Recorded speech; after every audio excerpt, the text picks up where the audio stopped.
about today. We have some um, sharing of the parallel sessions too, and a cross-cutting session or issue that has been worked all along yesterday and today. Let's go to the synthesis, the other one.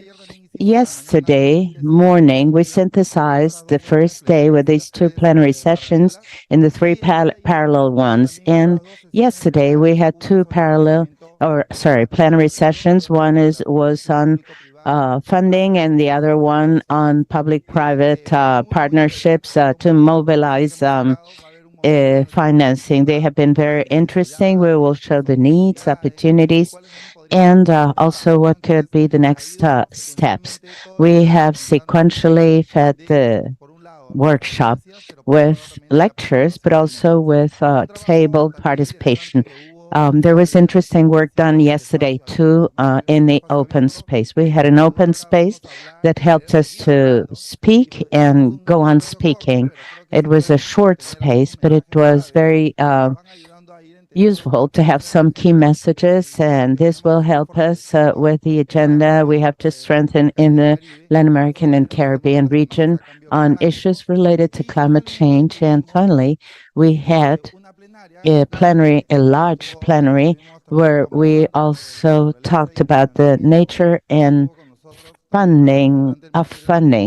There was a representative from MINAM in Peru and from IDB to talk about biological diversity and how to link that with climate change issues. And later on, we've had two parallel events.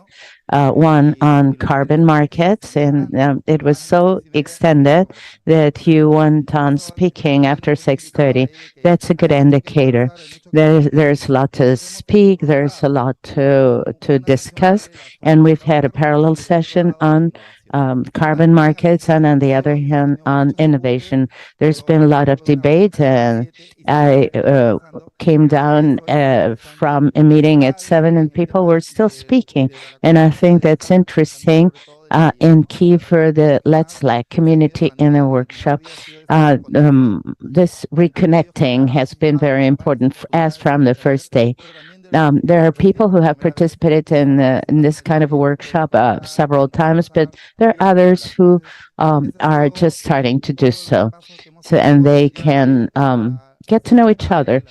For the parallel sessions and the cross-cutting session, we wanted to invite those who have been at the front and coordinating these forums. So Miguel Chavarria, almost my cousin, please let us know the first about the first forum of carbon markets. Thank you, Cuz. Yesterday we had an interesting conversation. We have to acknowledge that not everything is clearly defined in the voluntary carbon market and the instruments provided by Article 6 in the Paris Agreement. We checked the 9 paragraphs of Article 6 almost. We always talk about 6.2, 6.4, 6.8, but we have to acknowledge that there's different progress made as from the Paris Agreement, and also since Glasgow in COP26 and last year in Sharm el-Sheikh together with COP27, where we acknowledge not only adjustments by countries, but also for other multiple uses as defined in the article itself. And it also talks about some supporting and contributing to the mission. We also talked about the coexistence of voluntary carbon markets in a more global one, coinciding with the regulated party. We also talked about other elements and what we understand about the integrity of a carbon market, because we talk about integrity as a joker that will help us to have real, verifiable, and additional emission reductions, among other elements. And we also talked about the last progress made in countries such as Peru, Chile. You shared some experiences, bilateral agreements. There will be many more agreements, announcements, and projects, not only in terms of contract signing for developing uh, buying and selling agreements or mitigation outcome purchase agreements.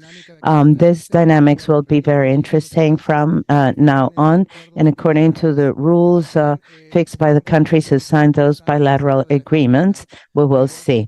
There were also interesting discussions about effectiveness of pricing to carbon. There are opportunities, and it's not the single mechanism to solve all the problems. It's part of a policy package. It should be well analyzed to implement it and to have correct, good, efficient execution, and also to make sure that the monitoring of the effect is equally efficient. Other comments from the participants I thought were very interesting, have to do with conservation and reduction of forest degradation. They have had an important scrutiny in the last months, and inside that, also the interaction with communities is key, because without that, we don't have such projects. Interaction, communication, managing expectations are key if we want to understand that when government is helping promote this kind of funding mechanism, it's not necessarily this mechanism that will solve all the existing needs. It's complicated to handle or to manage this relationship, and we have to be very skillful to convey this appropriately and manage expectations. And also, when we talked about corporate declarations and how to help different green washing, green wishing, green reversing, and green hushing. This green hushing, for example, is green silence, and people are afraid of doing what they have done, not even those who speak about some exorbitant expectations. There are some who decide not to speak because they're afraid of receiving scrutiny or even being part of a demand. These or a claim, these things are happening. There are many who do a lot and say nothing, and many who do nothing and say a lot. We talked a lot about all these aspects. This is a short 5-minute summary. Gracias por las ideas súper claves y además por el tiempo. Thank you very much for your very clear ideas and for timekeeping. Now we'll have Daniela Rose from SICA and RELS. So she gives us key messages in this plenary session about promoting investment and mobilizing investments. Thank you very much. We also had a very interesting panel with excellent contributions and examples in the region. We started with the concept of what is innovation, why it's important. And this BAU graphic as compared to our ambitious goals, net zero LTS, and how we can reach low emissions or zero emissions. That's an important challenge, and this resistance to change. We have discussed about changing this mindset through innovation in financial mechanisms, technologies, and so on. And we have to change the BAU, the BAU, with these changes and examples in the region that can be replicable and scalable.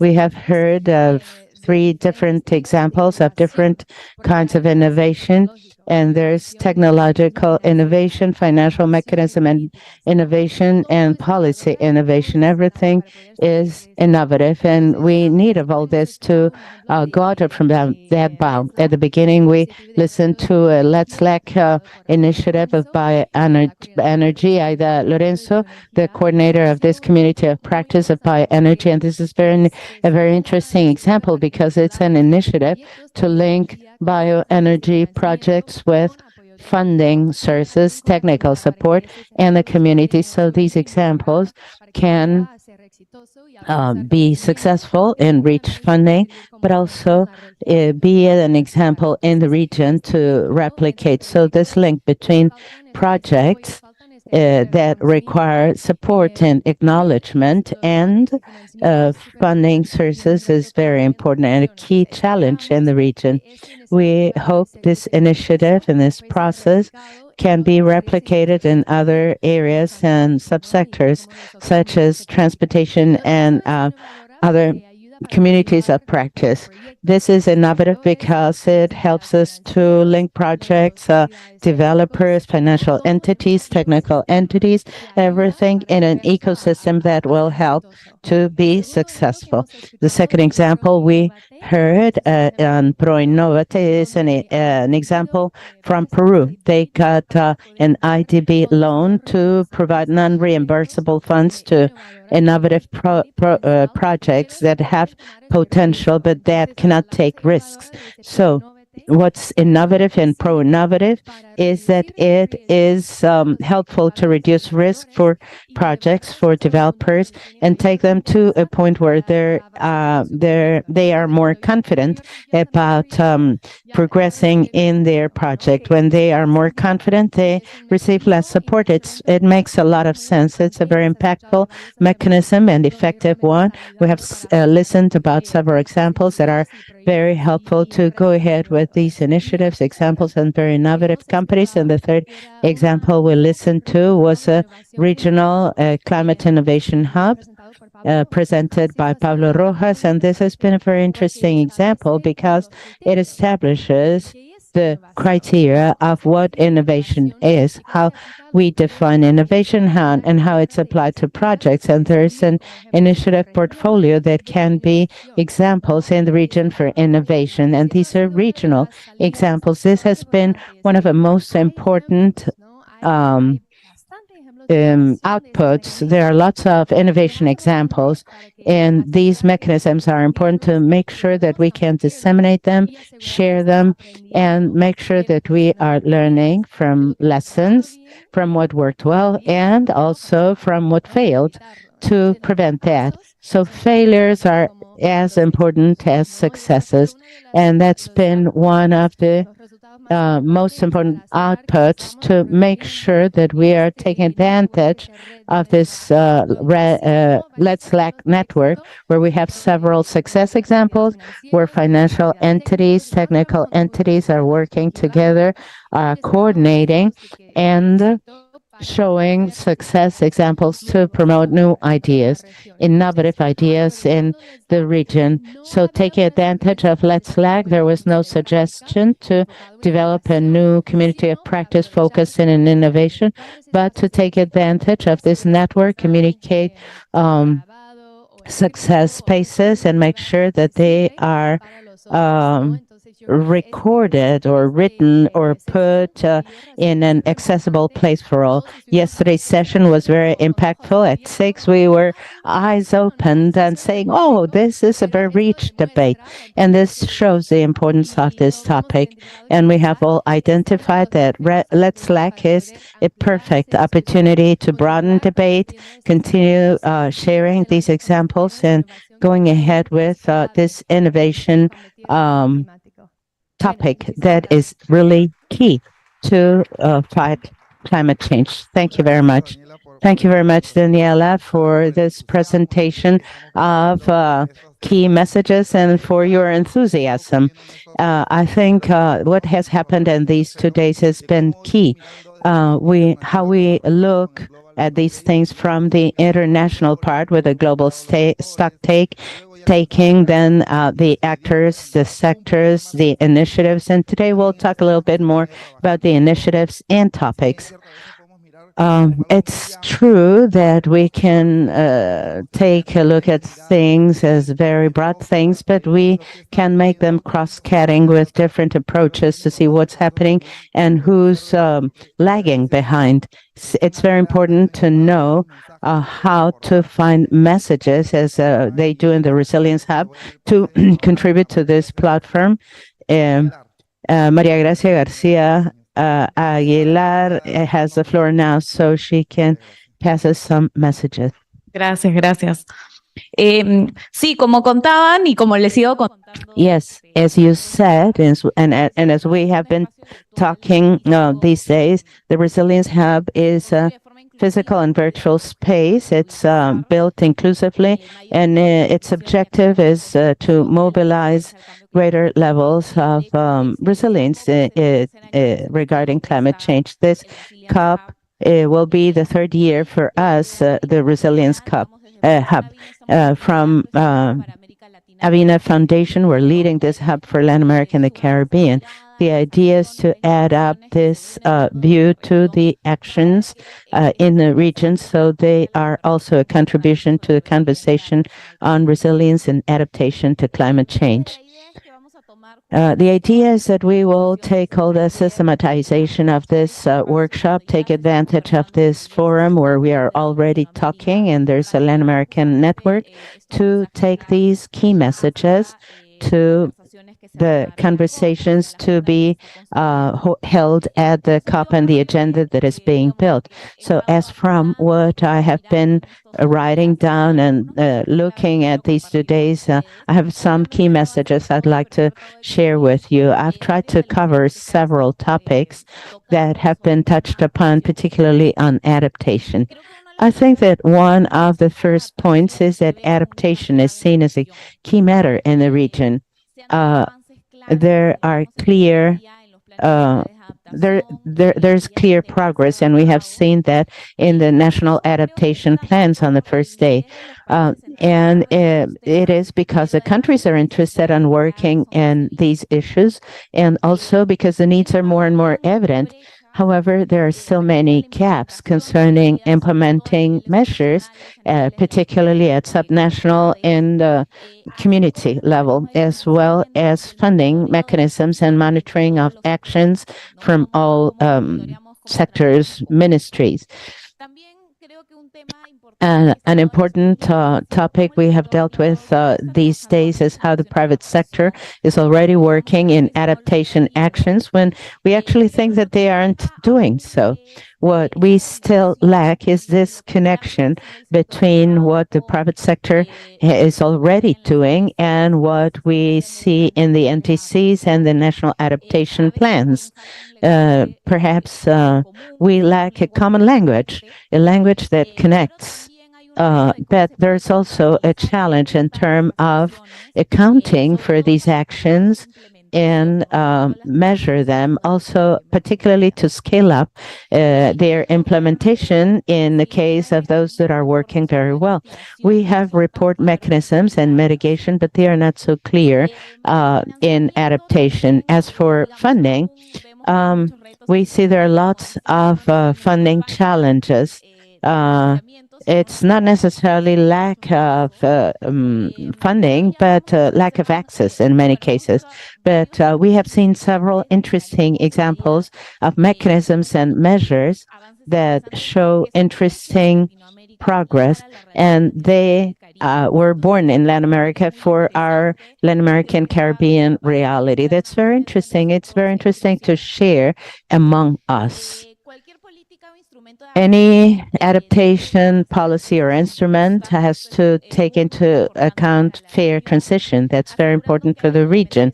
We have to ensure there's development when we take a look at adaptation, particularly for the most vulnerable in the region. And finally, a point that I also think is interesting, and we have talked about this in the open space, was that we need the voices of territorial areas, communities, local governments, etc. We need clear information and capacity so for them to participate and bring actions and measures they are working in their territories that will allow proposals from bottom up also, because many things are happening from the top to the bottom. They have sense in structuring, but it's important to take a look at this other direction, and so that they can contribute information and make NDCs and adaptation plans progress so that they have access to funding too and other tools for the work they do. So it's been great to listen to you beyond these conclusions. All the systematization and examples will be at hand so we can continue connecting with you. Thank you very much, Maria Gracia, for all these key messages. We have had these 3 key messages, and I'd like to comment what we're going to do today. We have 4 moments this morning. One is after this synthesis, we will have a plenary session, the last one, the 5th one, on regional and global collaborative initiatives to increase ambition. Vicky will moderate this plenary, and she has a big challenge because she has 6 panelists, and it'll be like very interesting. And we'll also have the opportunity of commenting. We'll launch some questions that will allow you dialogue with the panelists. I think this first part of the morning will be very interesting. Then we have another moment after coffee in which we will go to prioritization and next steps, building our path towards COP30. That'll be very interesting too, because we can recap everything we have identified in these sessions, but also go on identifying opportunities and collaboration needs, or collaboration opportunities and needs. This will be a very rich and interactive moment. We want your biggest participation to be able to determine after this first work the next steps to be taken. The platform we will have thinking about Latin America and the Caribbean, and also 2 important and relevant moments, the closing remarks of this workshop, and then we're all invited to be in the Climate Week closing session. And then we'll go and have lunch and go on talking about these topics as we have done on the first and second day. There is good data, good info of everything we have seen along these 2 and now the 3rd day. So with no more to say, I'd like to start the 3rd day on needs, opportunities, and next steps. And I pass the floor to Vicky. Vicky Vilariño, Technical Coordination of Let's Slack. Thank you, Alexis.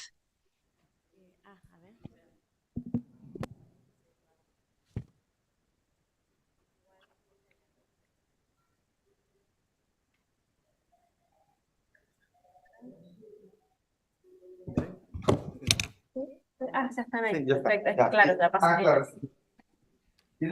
El 1, sí. ¿Cómo están? ¿Ahí me escuchan bien? Ahí, aquí vamos. Esperen que llegue yo, porque no estoy yo ahí en la presentación.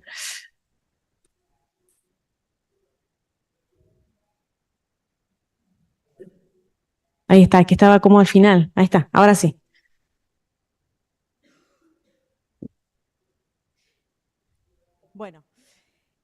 Well, as you remember, on day 1, in the inaugural session, we talked with the international cooperation about their role, the role of collaboration, not only to facilitate, but also to foster implementation of current NDCs, and also to increase ambition. As from 2009, but is strongly in Glasgow at the COP26, these collaborative initiatives that have been international, regional, national, and they articulate governments, but also subnational governments, private sector, civil society organizations that foster climate action through all these initiatives on some issues and in some particular regions. What I wanted to share with you before inviting our panelists to go in depth on how these initiatives are advancing in the region, what topical approaches they have, what progress they have made, what challenges they have. Before starting on all these issues, I wanted to share a small analysis I did on the mapping, how many there are, how these initiatives are progressing the world over. For those who don't know it, United Nations have this NASCA portal on global climate actions that since 2019 and particularly since Glasgow started to systematize and provide follow-up and evaluate progress of these initiatives that came up in the last 3 or 4 COPs through multi-actor initiatives. In this portal, we have follow-up and evaluation of 149 global and regional collaborative initiatives. There are many more, not necessarily collaborative, and these are different actors with common objectives in terms of climate change, and these encompass government and non-government players. There are very small figures there, but as you can see, government players are the least. Let's say. 33 countries, 1,200 companies, 62 investors, 264 organizations, 94 regions, 725 cities. Many are not a government, and their role drive initiatives in governments which lack perhaps this support, this final decision to advance in some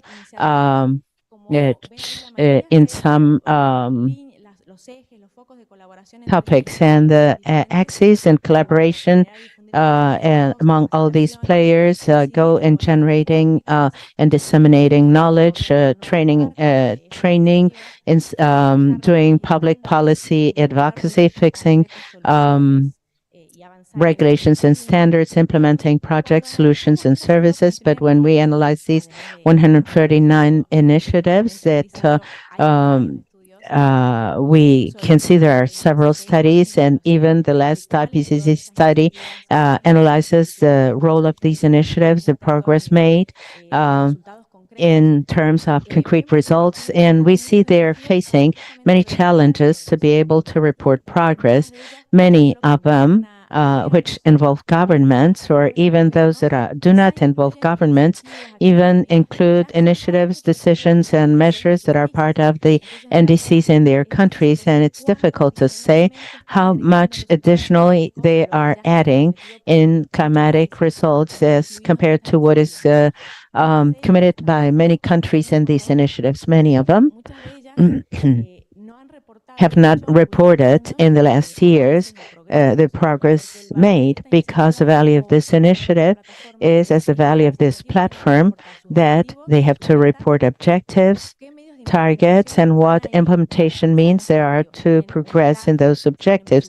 If they have a staff, budget, governance, what monitoring they are following, how their members are participating, and not all these initiatives do so. Only 66 out of those 149 account for their progress, and they have the national and budgetary mechanisms to progress in this. And it's only 66 who report to date, and we evaluate if they are progressing, if they're effective, if they have an impact or not. Another interesting analysis besides those 66. Let's put another filter, which are reporting regarding specific target, regarding a concrete target. And there are 40 initiatives there, because they have more, some of them have more generic objectives, very necessary, very valuable. But if we want to do an evaluation in terms of results, in terms of mitigation and adaptation, how much are they collaborating? Well, we need to monitor the targets, and only 40 out of 149 have communicated targets. Another analysis that's very interesting in New Climate is that these international initiatives, they started appearing in 2019 and appearing and getting more popular, but then the level of participation started decreasing in terms of new members and in terms of reported levels. And why? Because many of them have used these low-hanging fruits, these options through which they were created, and they were options that were very available, very accessible, and it's not easy.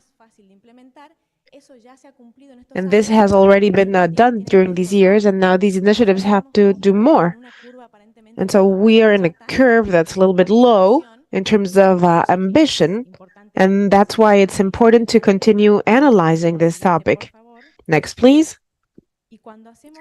And when we double click in this region, what we can see is that out of these 40 initiatives that report progress, have implementation mechanisms, have transparent monitoring and targets, at least 15 of these initiatives involve the region. Involve the region because they are not exclusively Latin America and the Caribbean, but they might have participation of 3, 4, 5 countries in the region. And there we reach like 50 initiatives. But if we see initiatives that are focused and are only mainly integrated by Latin American members in the Caribbean, we reach about 10 initiatives. In general, initiatives in the region have to do with 4 main focus: energy, efficiency, renewable energies, transportation, biodiversity, deforestation, and methane.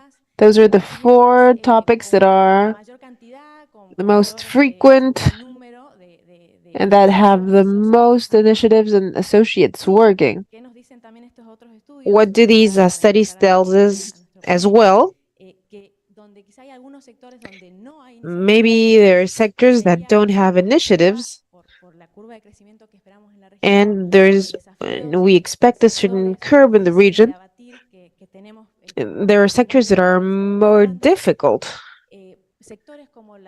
Sectors like the heavier industries, for example, today they don't have initiatives at a regional level that are representative enough for a challenge that we will be facing when we talk about cement, steel. We don't have much initiatives either in adaptation. Most initiatives in the region are focused on mitigation. 80% of them are focused on mitigation. And in the third place, we have initiatives that are more related to cities,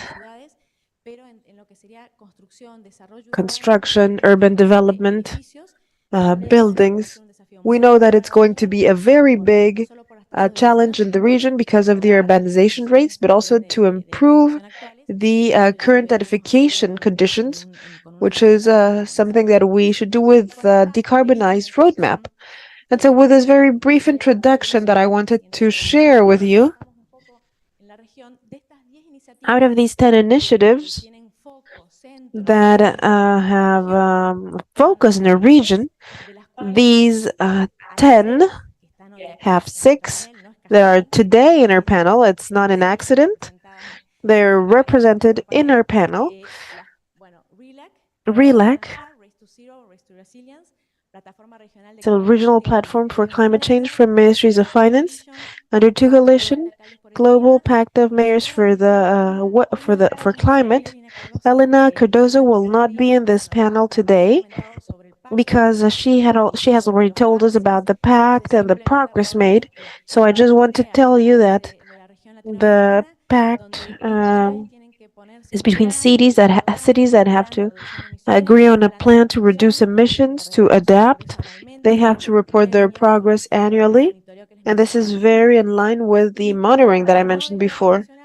And there's something that we must also include today.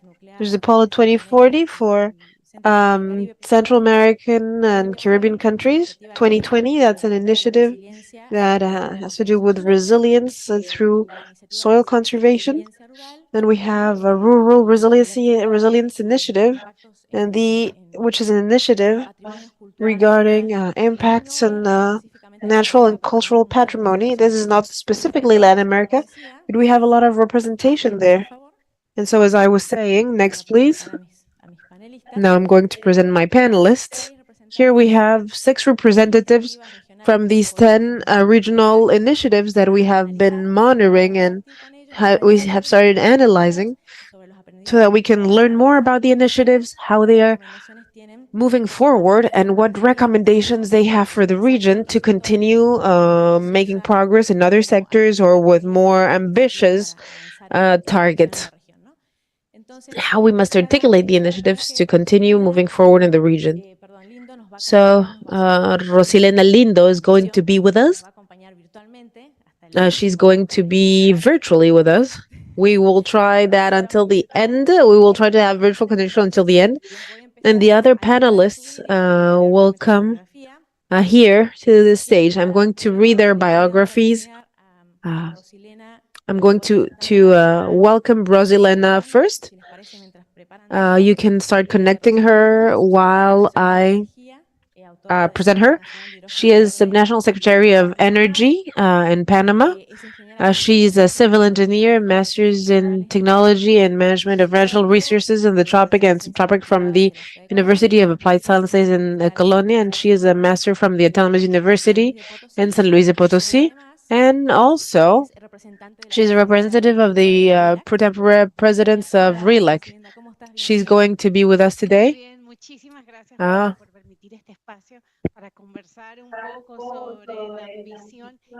Thank you very much for allowing me to be here to talk about the mission and the role that comes from different alliances in Latin America.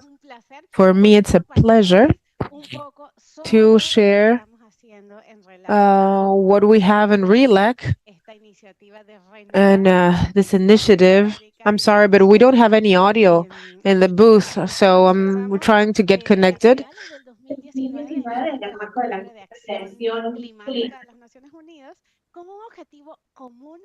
Okay, we have a common objective that all members shared. I'm sorry, we don't have any audio, so we're trying to catch audio from the room. Verdes, mejorar la calidad del aire y los efectos en la salud. Y en un principio arrancamos siendo 10 países. Pero además de este objetivo común, besides this common objective, we have a clear goal that's very clear and direct, which is to reach at least 70% of participation renewables in the electrical matrix of the region in 2030, taking into account that in 2019, this matrix was at 58.8% of the total, which would represent approximately 934 terawatts hour. And we speak about installed capacity, it would be 59% with 280 gigawatts. But this initiative that went from 10 members in end of 2019 has now 16 members: Chile, Bolivia, Costa Rica, El Salvador, Guatemala, Haiti, Honduras, that shares the pro tempore presidency with Panama, Nicaragua, Paraguay, Peru, the Dominican Republic, and the last one to join this initiative has been Barbados, and of course Panama.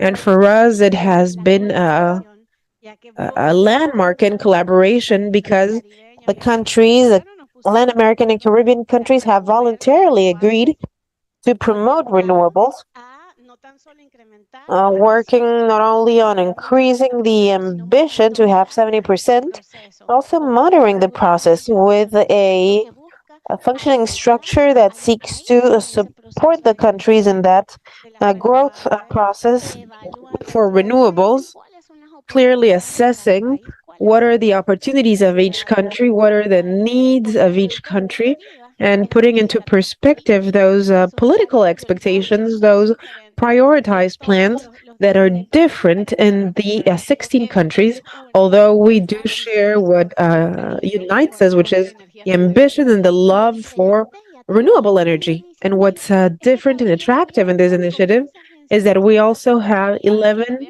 uh, collaboration agencies that are diverse in their approach and that bring a direct support to the needs uh, eh, to facilitate an increase in the measurement and in the use of renewable energies.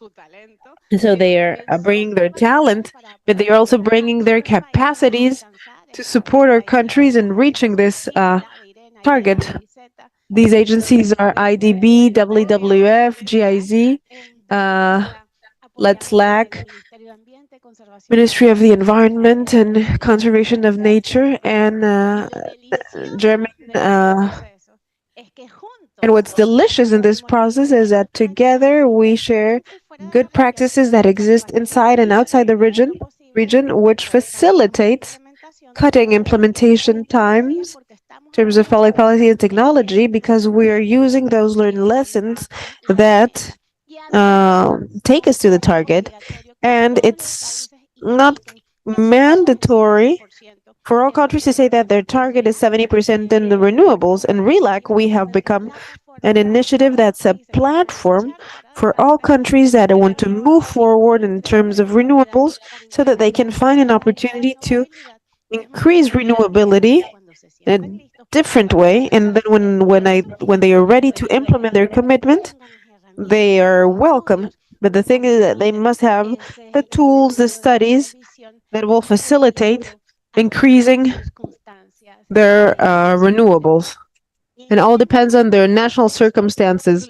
In this new global context where we are seeking day to day to increase that ambition, we're exploring options such as of how we can increase renewability, since we have been doing different analysis, including obviously the nationally determined contributions and DCs, the different policies that are being implemented in our countries. And we have identified around 334 measures in the long-term strategies of these 16 countries that allow us to aspire to a bigger target, since we have made a lot of progress as well in increasing that percentage of renewability. We started with a 59% of renewable generation in the Latin American electrical matrix. However, the 16 countries that are part of RELAC right now are in a 68% of participation of renewables in the electrical matrix. And now we're considering that we should reach the target very soon. And so this year is when we are polishing our calculations so that we can increase the target in the electrical sector, but also having a concrete percentage for renewables in the energetic energy matrix. Thanks to these processes, we can increase even more our ambitions for renewables. Thank you very much, Rosilena.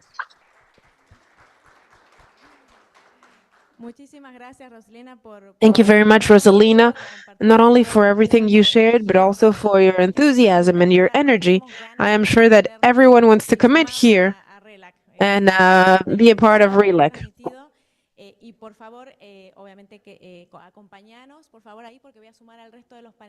And please stay here with us, because now we're going to have the other panelists, and at the end we will have the questions for you. Okay, so I'm going to start inviting the other panelists.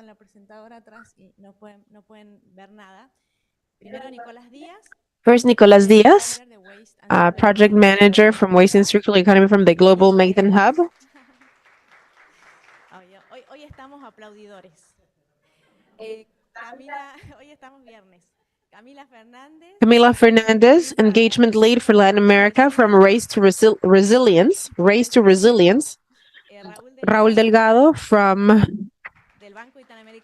the IDB, lead climate change specialist. Mónica Mata, program manager for Latin America from the Climate Group. And Kelly Guevara, a member of the team of Global Coordination, Youngo.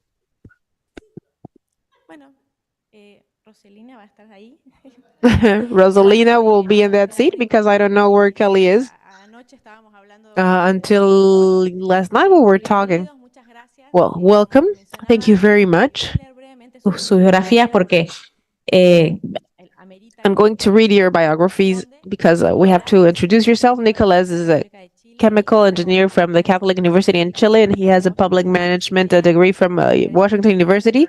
He's a project manager, an initiative from international philanthropy to reduce methane emissions. That's something that he will tell us now. Camila studied in the Catholic University of Chile. She is a commercial engineer, and she is solving the challenges, local challenges. She started her trajectory working in innovation and social innovation and resilience in the ISEM region.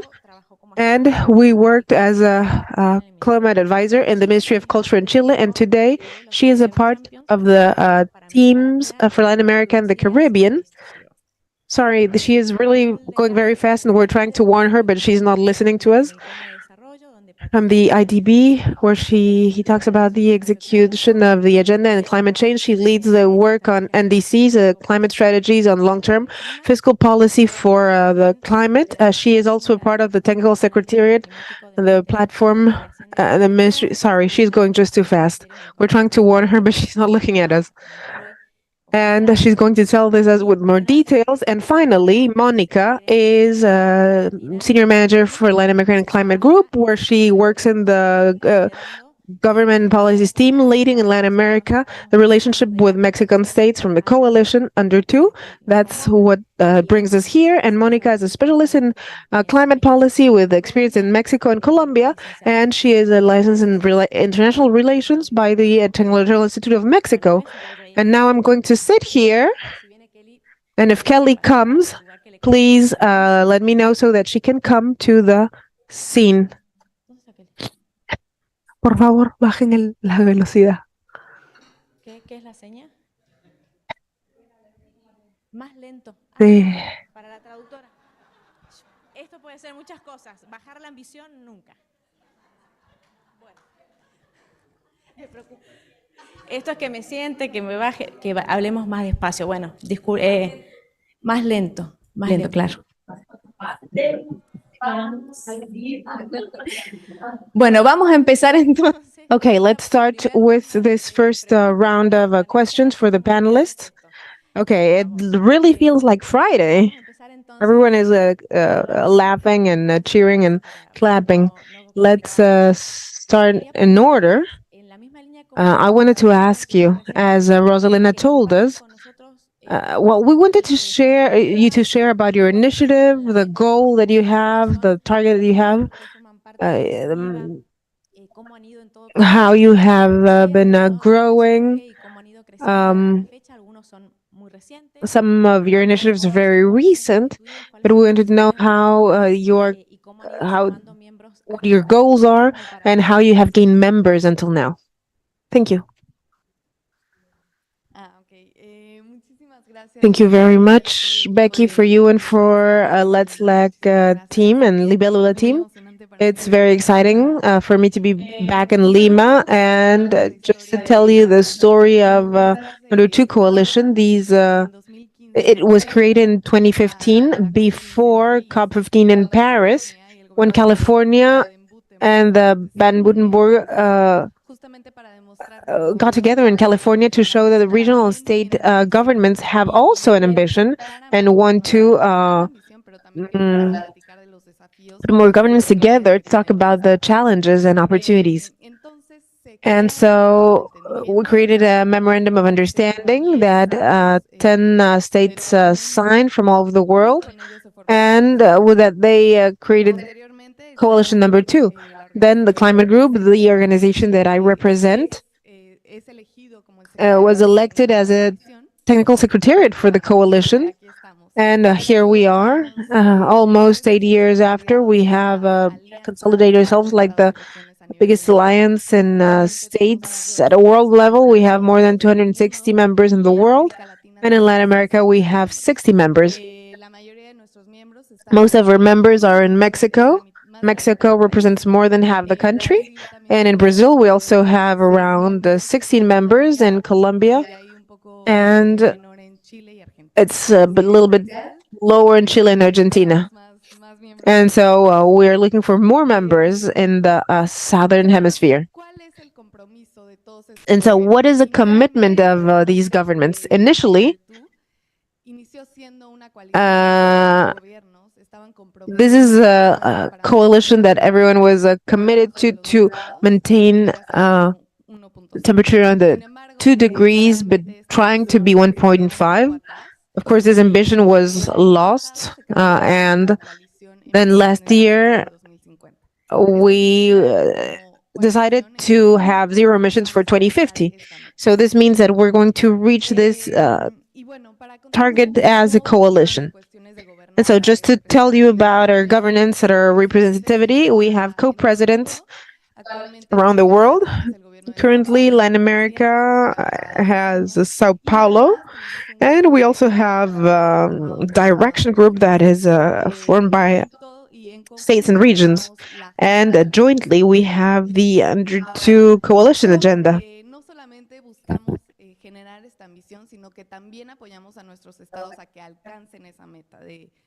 We also support our states to reach that goal, zero emissions, zero. So we have decarbonization trajectories on the long term. We have worked with Mexico, Brazil, Peru, so that they can identify what are their base scenarios, so that they can know what is their north and how they can reach the north. Another important area for us is international diplomacy. We want states to be well represented in international forums. As we were saying yesterday, this is one of the big goals, having these voices represented in these spaces. Another work area, and I think that this is very much in line with Vicky's presentation, it's transparency. How our states are reporting our progress and how we're reaching that goal. So every year we have the annual disclosure report. That is something that we do together with CDP. And finally, we have a political action. I believe that this is where we forge very important political alliances. For example, for methane, today we're part of the Scale Initiative along with C40, and we have a practice community for transportation. So in general, that's our history and how we support our members.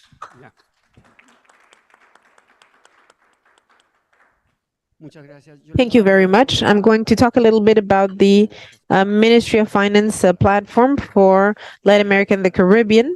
First of all, I wanted to talk about an important topic, the participation of ministries of finance in the climate agenda. It became very clear and very quickly that one of the main challenges for the Paris Agreement, but even the Paris Agreement, we saw that the challenge was that either you involved the people that made decisions for private and public resources, or it would be impossible to reach the target.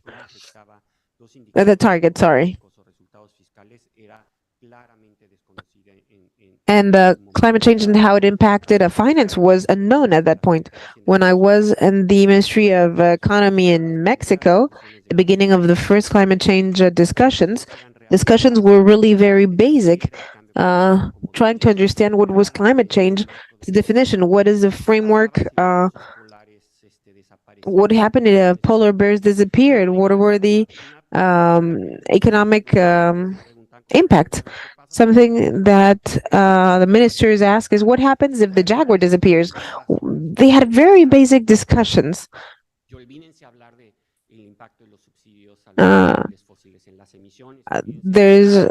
didn't talk about emissions, subsidies, impact.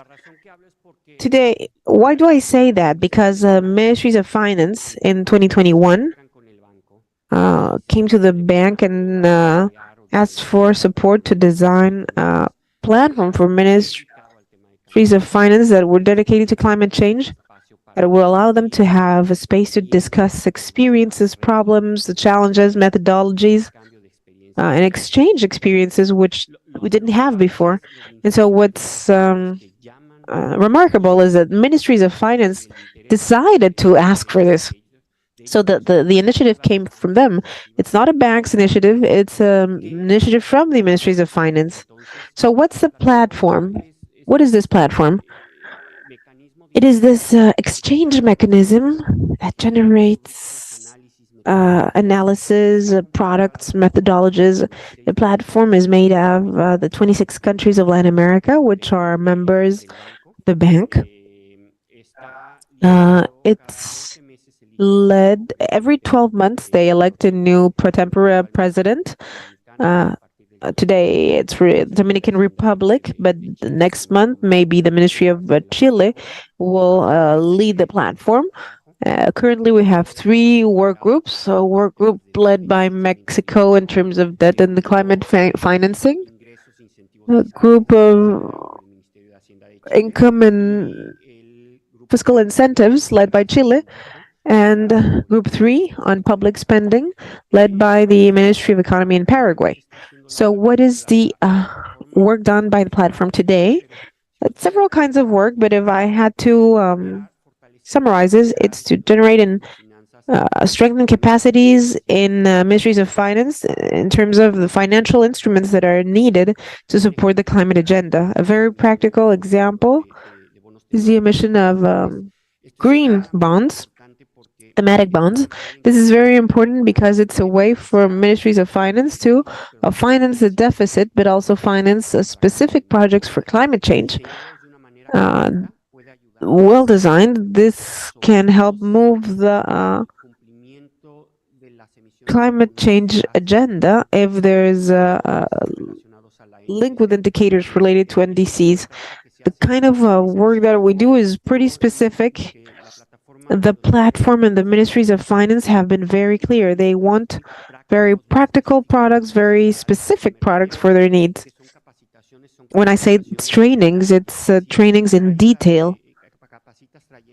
For example, you train the people who have experience in designing frameworks, indicators. You train investors to see what they ask, what are the matters that generate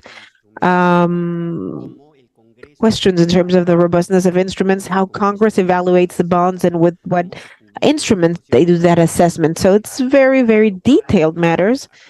And this guarantees that the ministries leave these training courses with capacities to design and replicate what other countries like Chile and Uruguay have been doing.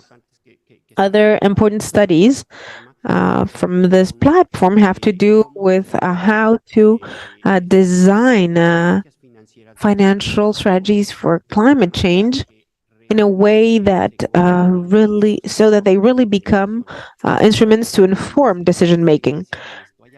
First of all, he told me, what are the experiences in this? Financial strategies have been issued, some for financial management, others are for mitigation and adaptation, but the key topic that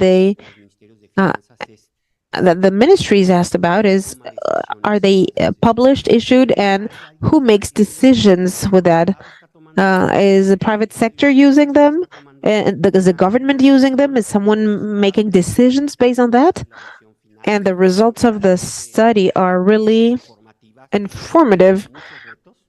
They show that there are a lot of challenges. There is few evidence, but there are ways to design this better. So that's the kind of information that the ministries of economy use. Another aspect of the products worked out by the platform and these work groups is on how to create the best practices to incorporate climate change criteria in the national public investment systems. What do I refer to with that? It's an ecosystem for decision making at different levels and different government institutions that define what are the public investment projects that will effectively be financed by public resources or not. In many cases in Latin America, the last project evaluation stage goes through the Ministry of Finance that um, evaluates the social economic aspect of projects, and the ministries of finance create indicators to evaluate these projects, and they generate the standard to for submission if they comply or not with mitigation and adaptation criteria, etc. I stop here because, well, this is the first idea. Thank you, Raul. We'll go on in the second round on how you monitor the impact of initiatives. You'll continue talking about that later on. Camila, I pass the floor to you now. Thank you very much to you all. I'm very happy to be here and to be face to face with Let's Lack and collaborating and continue contributing to different initiatives. I work in the Champions team. I'll tell you what that is. For each climate change COP, the president is in the negotiations, and his or her role is to choose a high-level champion as from the Paris Agreement. So as to implement this ambitious agreement, they recognize that negotiations are necessary and urgent, but also the non-governmental players' role, because and they implement many rules of the game. So there is a global action Está a la par de la agenda led by a champion. We have the eighth high-level champion, Razana Mora.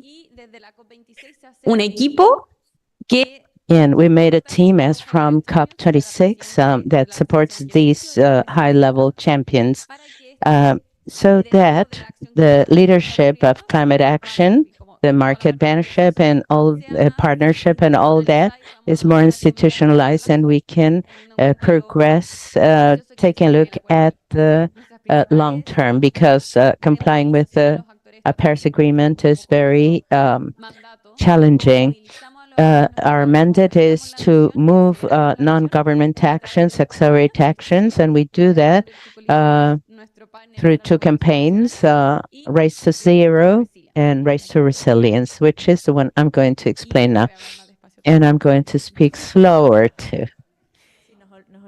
Yes, we forget about interpreters. Yeah, I have noted it down because I'm too speedy. So, Race to Resilience is a campaign that starts in January 2021, together with Race to Zero, where players are asked to reduce their emissions to net zero to 2050. There are 40,000 communities that are vulnerable in many different areas. We mitigate, but they suffer impacts and effects and threats of climate change, and we have to build resilience, understanding that the word resilience is difficult to understand, act, and mobilize. What we did in Race to Resilience, as in Race to Zero, was to have different initiatives under an umbrella campaign. We're all building resilience and pointing at and mobilize.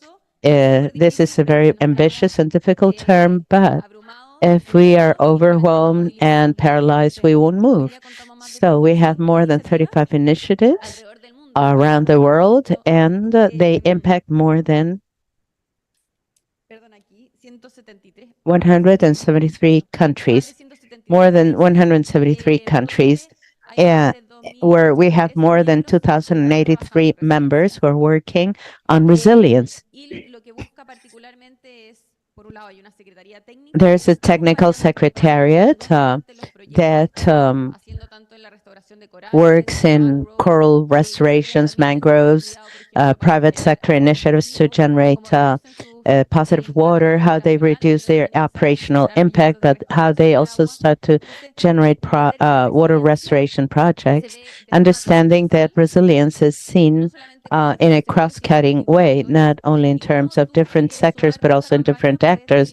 And if you want to participate in this campaign, you have to say, this is my impact, effect, and we have a data explorer, and there's a matrix that shows the impacts that will affect you and the communities you work with, and what initiative you can leverage to build resilience. And this technical secretariat identifies what attributes and this resilience develop this initiative, like increasing planning, and preparation for some threats.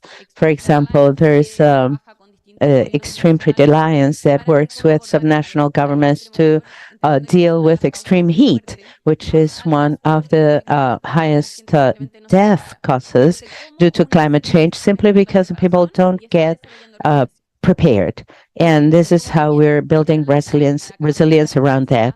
And also the agency capacity of different communities and how they are capable of seeing a threat and identify how to be better prepared by building internal resilience. What the campaign seeks is to group and mobilize these actors, and we try to add up members, but also our objective is to add more partners. And in Latin America, from Latin America, connecting global partners with some local strategies and also local initiatives. And this is why I enjoy coming here and knowing what's happening in Latin America, and we can position that as those who are building resilience in the region. Thank you very much, Camila. A big round of applause. What happened with the applauses? Nicolas? I'll also speak slowly. Well, I wanted to share the initiative I represent, the Global Meeting Hub, which is an initiative of the international philanthropy seeking to increase ambition globally to reduce methane emissions. In that regard, we join and broaden the commitments of more than 150 countries to date that seeks to reduce methane emissions by 30% on 2030 as compared to 2020. It's a very ambitious pact. We need lots of hands and collaboration to land it, and that lending is at sectoral level because three sectors are the main emitters of methane: energy, farming, and waste. I work in the waste and circular economy program of the Methane Hub. And I know many of you here because we have been driving this very ambitious agenda to reduce methane, and it's related to development, sanitation, environmental justice, which are part of our work axes. And what we try to do basically is by reducing this to 30%. When we take a look at it from the waste position, we have to reduce 35% of emissions in waste to 2030, and then reduce 50% to 2050, going hand in hand with the carbon neutrality scenario, because if not, we won't reach that point.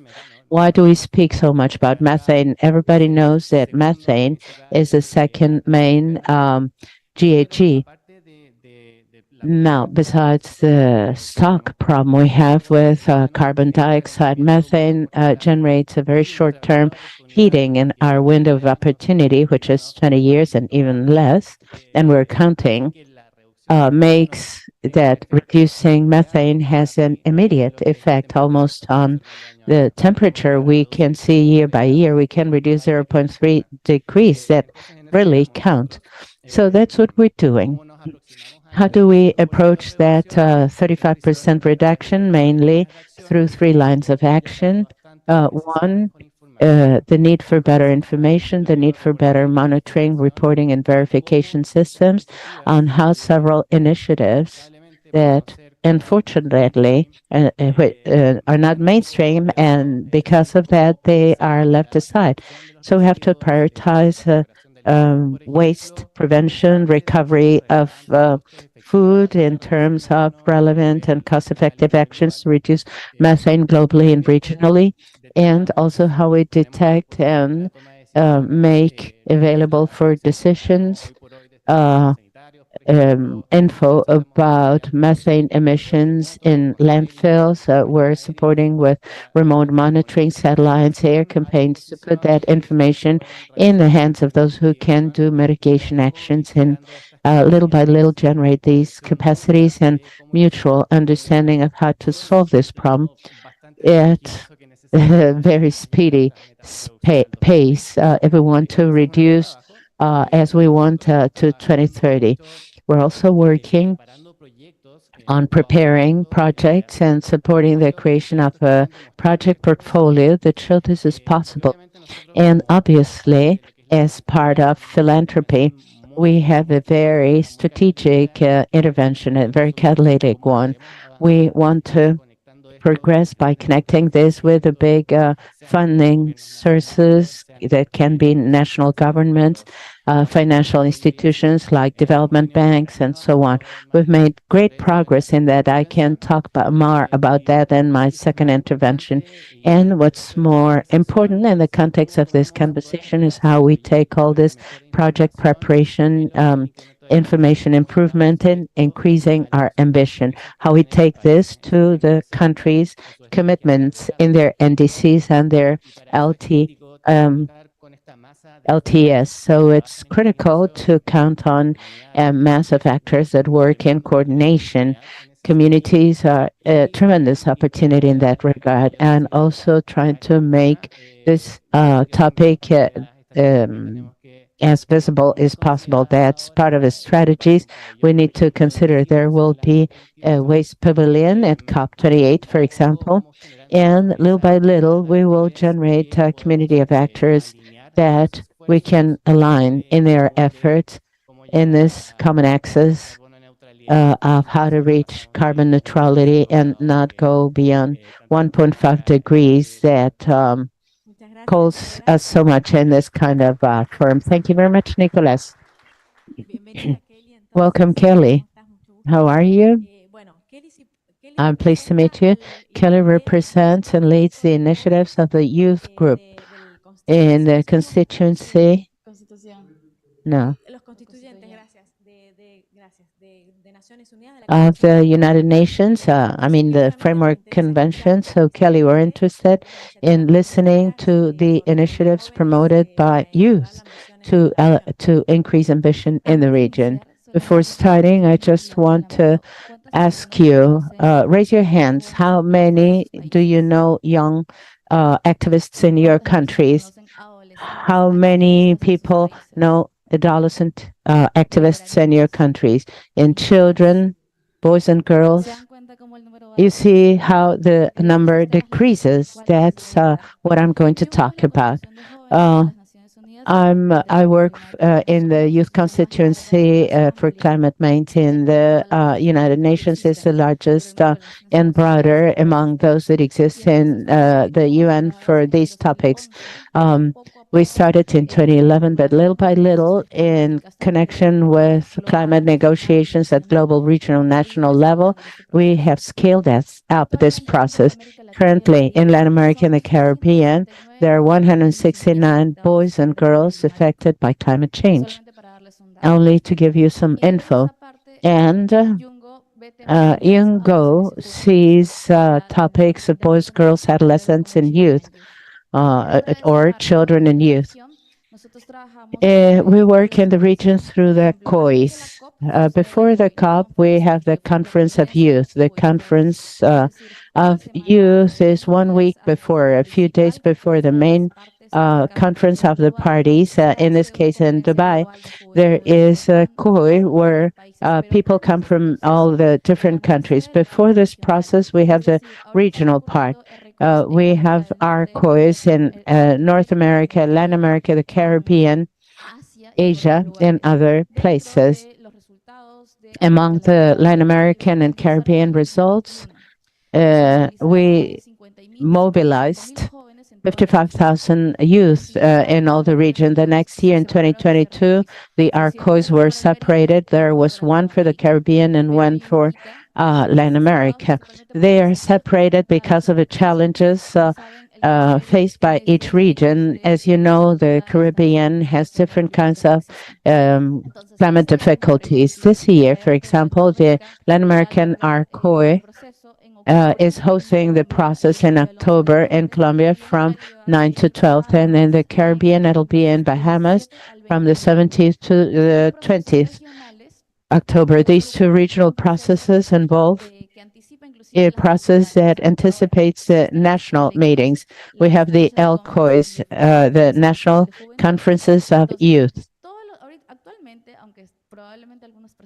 Maybe some people think this is new, but there are many youth, adolescents, adolescent activists who are mobilizing, many without climate funding, with voluntary commitments to scale up and unify their voices at national level, and in this way also be able to show it to national, regional, and local authorities. We will have the ELCOI in Peru soon. We're connected to the Ministry of the Environment, and this happens all over the world. So we have ELCOIs, then ARCOIs, that are national, regional, and global circuits that have to go in the other way too. Concerning how public policies proceed, it's important to broaden the process of connection. I see many actors and also people online and so on, but how much can we broaden this process so that youth and children activists and adolescent activists can have the opportunity of being heard, because minors have more challenges to participate in the climate negotiations, but that does not mean that they are not stakeholders of the private, social, and international sectors. So we need communication channels because, as you know, the IPCC in February published the sixth report. What does it say? There's a map. There's a timeline that tells you that as from 2020, the process, the vulnerability process of the next generations is irreversible. Many people have children as from the 2020. What world are we leaving them? I'm a Peruvian, and it's been difficult. It's been difficult as a Latin American too. It's difficult, but it's not impossible. So all the people behind this movement and those generating partners with the Canyungo should scale up and be taken into account in the next negotiations. Thank you very much, Kelly. I'll go back to you with a specific question about how to better represent the voice of youth in these processes, initiatives, negotiations in the region. I think that's very important. Can you hear me well? Yes? For the second question round, I don't want to look at Alexis because he will tell me to stop. Well, I have lots of questions, but I'll ask you 3 or 4, and you don't have to answer all. Each one according to your initiatives and learnings. Choose 1 or 2 to answer. But please let us know, how do you report these impacts, who you report these impacts to, who you account for your initiatives, how do you do this reporting, what learning would you like to highlight in your initiatives that can be replicated on the same issues and other issues in the country that you would like to share to replicate these efforts? What alliances you think are necessary beyond the allies you already have? What alliances you see to coordinate beyond your membership to scale up and generate more initiatives in the region? And the last is, how do you think you should continue with your initiatives ahead to better support the NDCs and LTS? According to what I mentioned at the beginning in our evaluation, many of the initiatives are not totally aligned with the NDCs, others are, and they are helping to implement some NDC plans, but others not. And that challenge ahead is very important. So there are many questions, and please answer them as you wish. You can choose where you consider there's more interest. Let's begin by Rosilena. You're here with us. Hello, thank you. Many very good questions. I'm going to focus on three because that's one of the things we have learned within the framework of Let's Lack or RELAC, being active participants of this process. For Panama, that has become a radical collaboration forum. It facilitates our energy transition in a blunt way. It allows us to deploy the needs of those challenges and aspirations we have as policymakers representing the needs of the private sector and citizens. And this constructive space at RELAC helps us raise this information, raise the capacities we need to go directly to action and take information of studies, analysis, and clear technical data to the public entities that have to make decisions, private actors that have to invest based upon those decisions, and that has been a very concrete support in terms of distributed generation and interconnected system and universal access to energy that facilitate to a great extent an increase of renewable energies and being very open. What I love in RELAC is that we have found countries, agencies, and people who are passionate about renewables and are very highly committed, and we feel at home. And when you feel at home, you work much better. Now, as for progress made in monitoring, fortunately, all the countries that partake in RELAC also partake in OLADE, and OLADE is in charge of statistics and indicators in Latin America.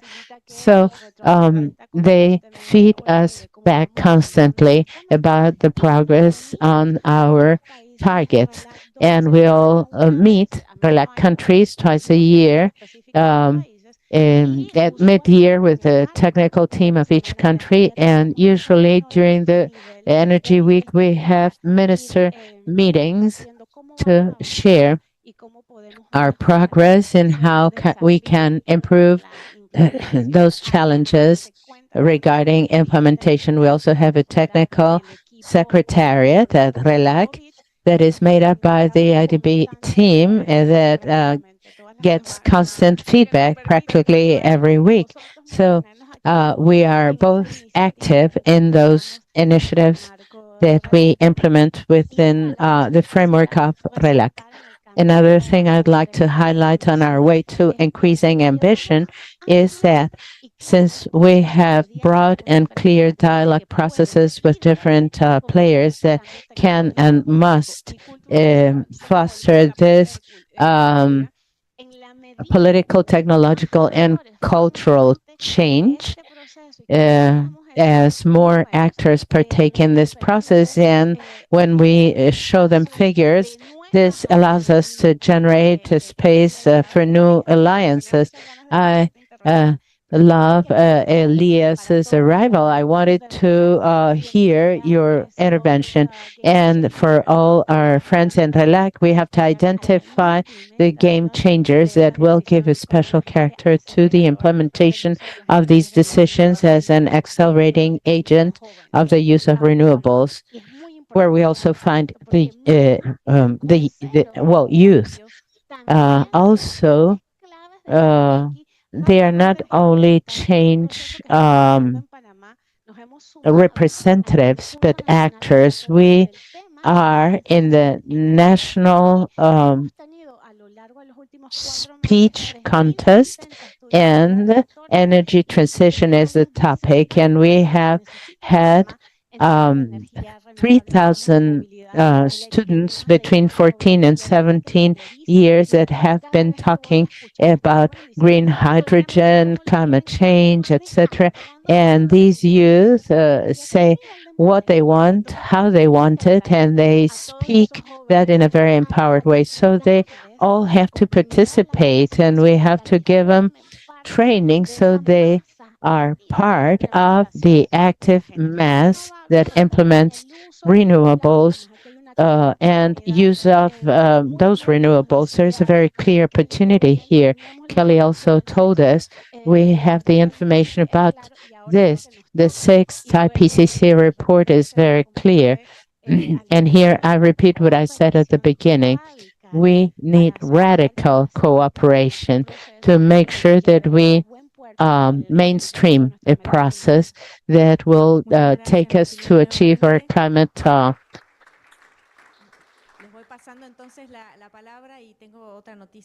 objectives. Okay, thank you very much, Rosalina. 2 or 3 minutes for each. Slow and brief.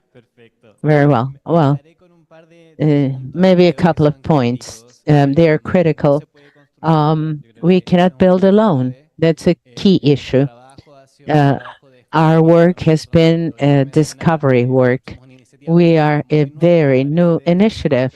As you can see it in Vicky's mapping, we started in 2022, but this has been a very productive year because we have established very interesting alliances and we have learned along the way. A key issue is to identify what we have in the local territories. There's local knowledge. There are networks that exist and work on waste, like, for example, grassroots recyclers and how communities relate to these objectives of reducing emissions. These are very involved players. And we work with them, or they work on these issues on a daily basis. So we need to know about the local knowledge and experience. And this is a dialogue process.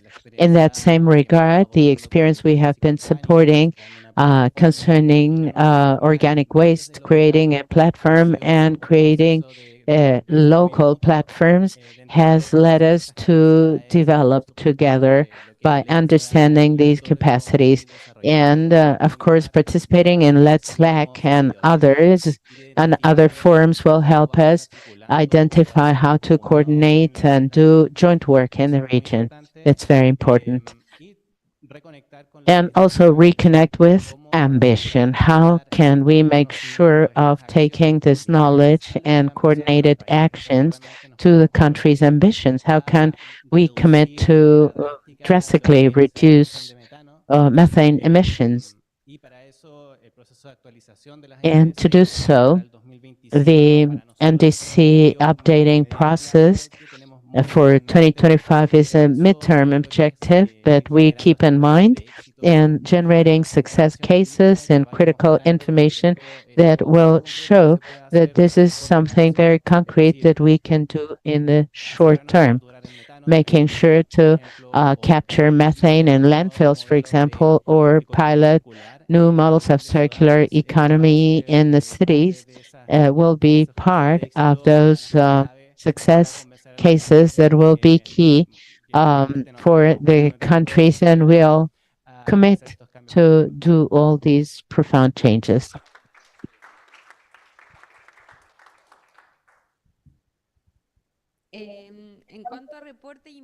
Regarding report and impact of the different partners, the two campaigns have a very structured way that I like. How do these campaigns mean? And the first one is a pledge. And first, you have to commit to a long-term goal, and then the next step is how do you do a plan? And so each partner, each member that's in the campaign must identify what their vulnerabilities are, which is an important step to identify how much resilience you have to build and how you will develop the mechanisms and abilities that will develop that resilience. And then you will publish. And the NASCA platform is how you report. So today, out of 35 partners, we have 25 in those pledges that are well committed. And out of those 25, 23 have their plans well structured. And so that's an open platform so that others can continue learning. Another important learning for this campaign, if I'm trying to be very honest, there's a need to start talking about resilience and put it on the table, especially because the high-level champions have two very important landmarks in the process. Like the last day of the COP, where they show the parties what the non-state parties are doing. So you have to put everything together so that the parties can incorporate that in their ambition. That's what we call the ambition loop. How do non-state parties show the non-voluntary voluntary commitment, so that they see that there's more ambition and that there are things that can be done? So I think that in mitigation, we have made progress, and we have to see an adaptation how we start incorporating, including different landmarks and the systems to build resilience, for example, food systems and how they are included in NDCs, oceans. They include oceans like with all their vulnerabilities, mangroves, the coral reefs, how the ocean is developed sustainably, infrastructure and planning. Last year, we did the Herman Shake agenda, adaptation agenda that defines 30 objectives that have to be met in 2030 in 6 resilient systems. So today the challenge is how to give clear signals, how do we channel this so that the governments understand how to start in negotiations. And I think that this ambition loop and what's happening today in non-state actors allows to accelerate the understanding and accelerate the abilities in the public sector. I think that this is a big alliance and we have to make progress on this. And align with this year's COP's priorities, COP28 priorities, how do we include it's transversally? For example, I would love to see an organization of young people building resilience. And then we have the different people that we have to include that are key to show how resilience is being built at a global level.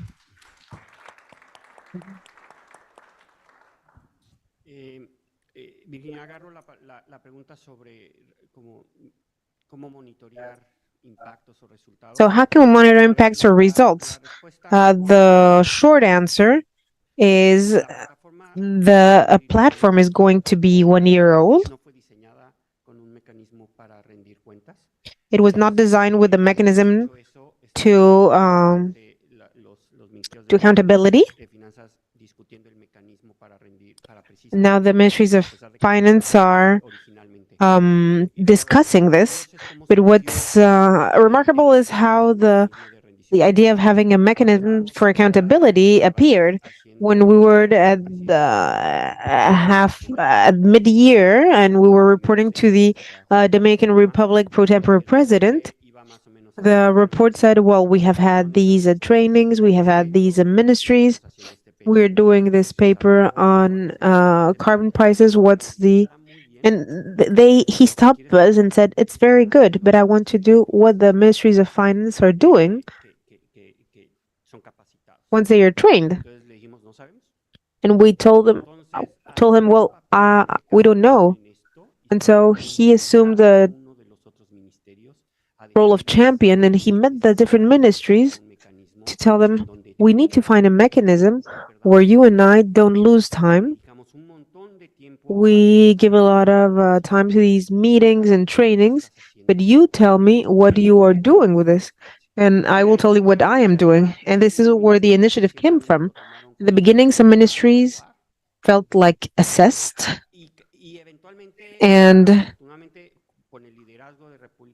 fortunately, with Dominican Republic leadership,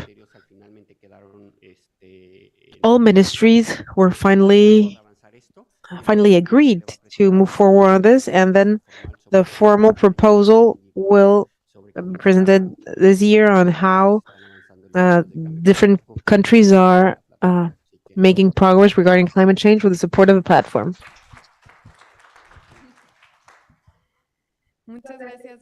Thank you very much, Vicky. Thanks to the panelists. I think that it's been a very interesting discussion moment. Okay, so talk about the different interventions. I think that the report part is very similar to what Camilla said. I think that it's something that we have worked on together. We don't want all the states to report to 5 platforms because it's a lot of work. I'm not going to get into the topic. I would like to talk about accountability at international level. I think that's something that's great in the coalition. The visibility it gives internationally and the pressure that's exerted on different players that are part of it. As you might know, the climate group not only has the network of governments and regions, we also have the corporate part. So I think that this pressure that's exerted at an international level is going to be fundamental so that the governments continue complying with those goals, those targets. And so this is why we continue creating spaces.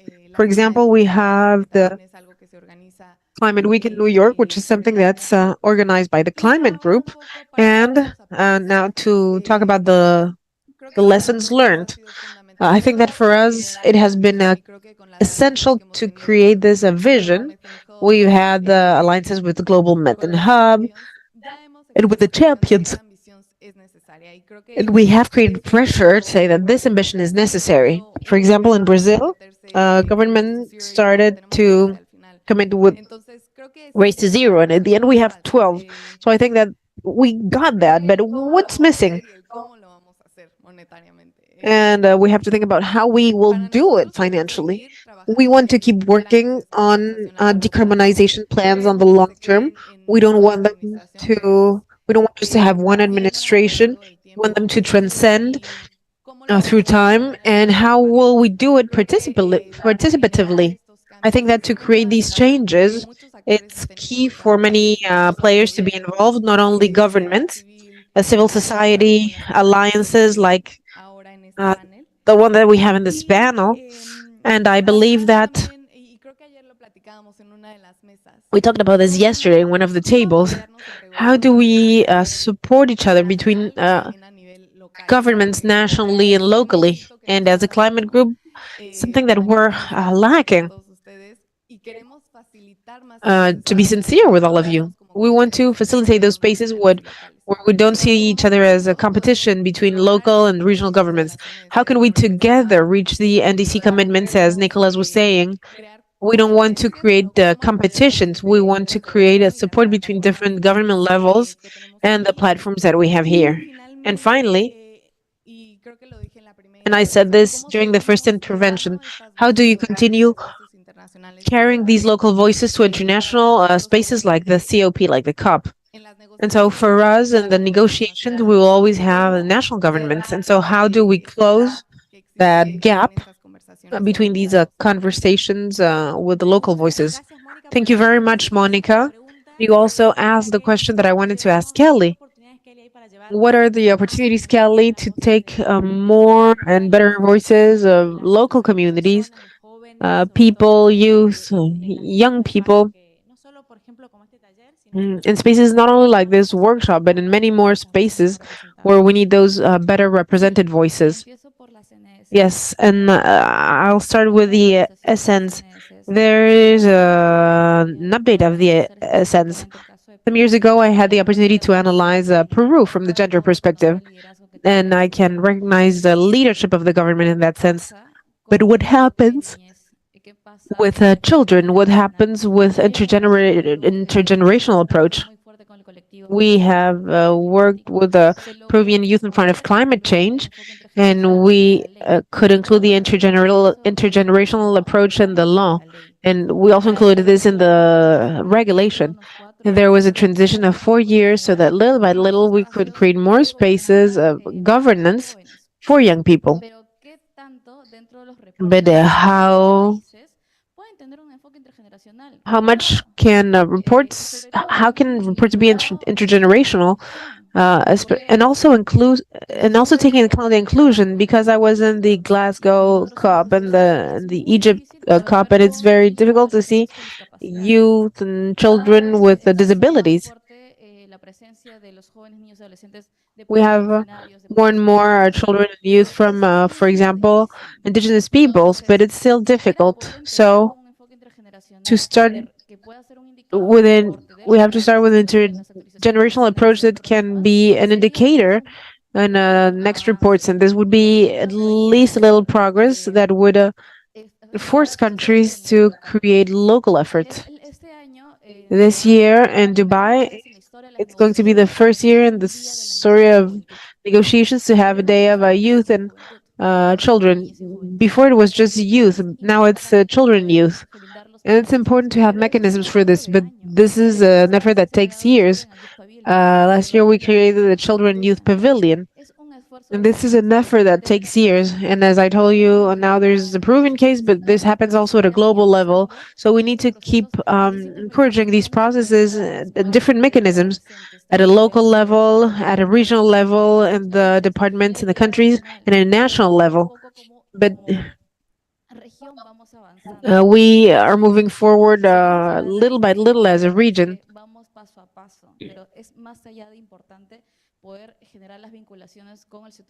And it's important to create linkages with the civil society and the private sector, because without you, we cannot do it.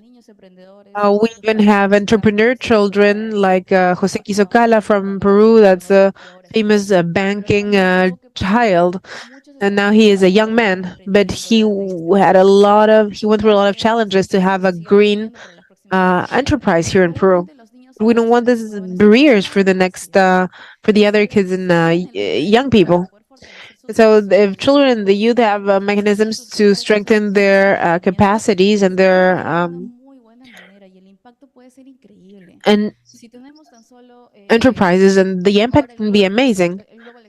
Now we have the global stocktake that is going to take place this year, and we have a process of the youth stocktake that is going to be very strong in the climate week in Panama for those who go there.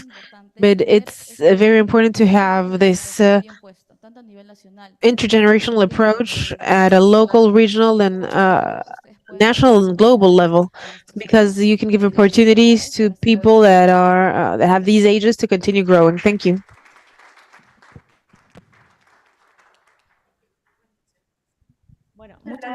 Well, thank you very much.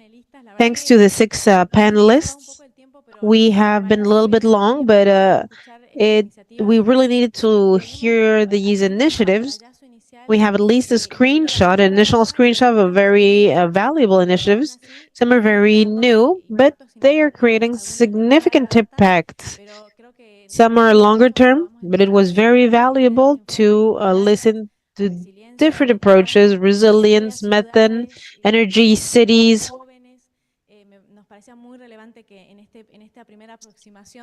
And it's interesting to see the role of these initiatives in the region and how we can work together to encourage them.